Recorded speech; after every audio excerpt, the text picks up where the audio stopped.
सोचिए अगर आप अपने घर में बैठे हो और अचानक पुलिस आकर कह दे कि चलो तुम बांग्लादेशी हो, ना कोई सुनवाई ना कोई सबूत, बस सीधे बॉर्डर पार कर दे।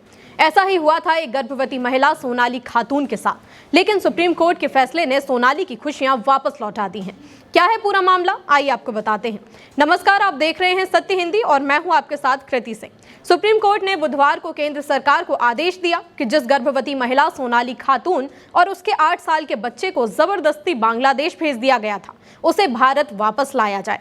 कोर्ट ने सरकार से कहा कि सोनाली को उसकी तबीयत को देखते हुए मुफ्त मेडिकल सुविधा दी जाए और उसके बेटे का भी पूरा ध्यान रखा जाए।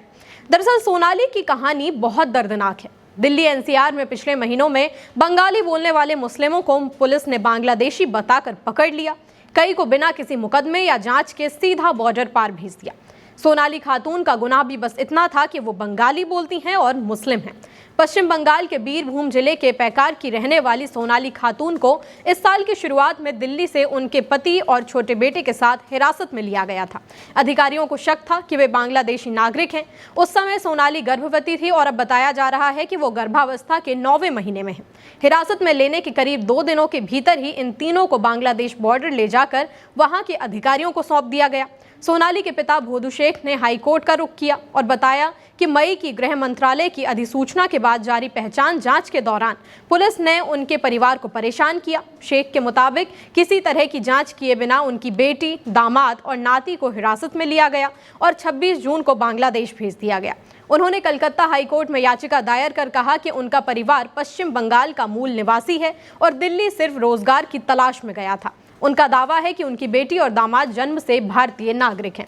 इसके बाद सितंबर में कलकत्ता हाईकोर्ट ने साफ आदेश दिया था कि जिन लोगों को जबरन बांग्लादेश भेजा गया है उन्हें वापस लाया जाए। कोर्ट ने कहा कि केंद्र सरकार की 30 दिन की वेरिफिकेशन प्रक्रिया का पालन ही नहीं किया गया।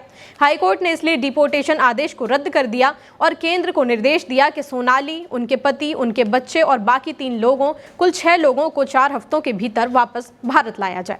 लेकिन केंद्र सरकार ने ये कहते हुए इसका विरोध किया कि उनके पास भारतीय नागरिकता साबित करने वाले दस्तावेज नहीं है। इसके बाद भोदू शेख ने वरिष्ठ अधिवक्ता संजय हेगड़े के जरिए केंद्र सरकार के खिलाफ अवमानना याचिका भी दायर की। सुनवाई के दौरान हाईकोर्ट के जस्टिस जॉय माल्या बागची ने केंद्र को सलाह दी कि पहले शेख की नागरिकता की जांच की जाए। उन्होंने साफ कहा कि अगर भोदू शेख भारतीय नागरिक हैं तो डीएनए टेस्ट से यह साबित हो सकता है कि उनकी बेटी और पोता भी भारतीय ही हैं। उन्होंने ये भी कहा कि चूंकि मामला अब सुप्रीम कोर्ट में लंबित है, इसलिए इसके चलते केंद्र को फिलहाल अवमानना की चिंता नहीं करनी चाहिए। केंद्र सरकार का तर्क यही रहा है कि निर्वासित लोग अपने भारतीय होने के लिए पुख्ता कागज नहीं दिखा पाए। लेकिन सुप्रीम कोर्ट में चीफ जस्टिस सूर्यकांत और जस्टिस जॉय माल्या बागची की बेंच ने सुनवाई करते हुए सोमवार को केंद्र सरकार से कहा कि वो ये देखें कि हाल ही में बांग्लादेश भेजी गई गर्भवती महिला और उसके 8 साल के बेटे को वापस लाया जा सकता है या फिर नहीं। कोर्ट ने साफ कहा कि इस पूरे मामले को मानवीय आधार पर देखा जाए। बुधवार को सुप्रीम कोर्ट में केंद्र की ओर से सॉलिसिटर जनरल तुषार मेहता ने कहा कि मां और बच्चे को मानवीय आधार पर वापस लाया जाएगा, लेकिन ये सिर्फ एक अपवाद होगा ताकि गलत मिसाल न बने।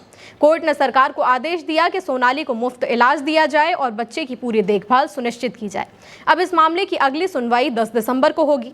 मुख्य न्यायाधीश सूर्यकांत ने कहा कि कई बार राज्य को मानवीय आधार पर थोड़ा झुकना पड़ता है और केंद्र सरकार से कहा कि सोनाली और उसके बच्चे को वापस लाने के दौरान सभी जरूरी सुविधाओं और सुरक्षा की व्यवस्था की जाए। बहरहाल सोनाली खातून का मामला कम से कम एक परिवार के लिए राहत लेकर आया है, लेकिन ये पूरी घटना बताती है कि नागरिकता की जांच के नाम पर कितनी बड़ी गड़बड़ी हो रही है और इसमें इंसानियत का नजरिया देखना कितना जरूरी है।